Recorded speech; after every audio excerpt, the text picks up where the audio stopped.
ठाणे महानगरपालिका आणि मराठी विज्ञान परिषद ठाणे शाखा यांच्या संयुक्त विद्यमाने महापालिका शाळेतील विद्यार्थ्यांकरता स्थापन करण्यात आलेल्या विज्ञान मंचच्या माध्यमातून 278 विद्यार्थी 65 शिक्षक यांनी नुकतेच नेहरू तारांगण आणि नेहरू विज्ञान केंद्राला भेट दिली। या भेटीत विद्यार्थ्यांनी नेहरू तारांगण येथे प्रदर्शन कक्षाला भेट दिली। ग्रह, तारे, उपग्रह, खगोलशास्त्र यांच्याशी संबंधित उपकरणं बघितली। तसंच सौरमालेची रचना, कृत्रिम उपग्रह, ग्रहांवरील स्थिती याची माहिती घेतली।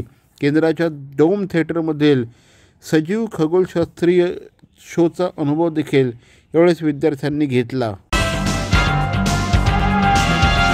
ठाणे शहरातील भवानी ज्वेलर्सची प्रति ग्रॅम केवळ 250 रुपयांची घडणावळ सोने, चांदी, हिरे आणि प्लॅटिनमच्या आधुनिक आणि पारंपरिक दागिन्यांचं विश्वासार्ह दालन Bhavani jewellers, ice factory, Talao Pali, station road, Thane आणि कल्याण लाल चौक येथेही भवानी ज्वेलर्स।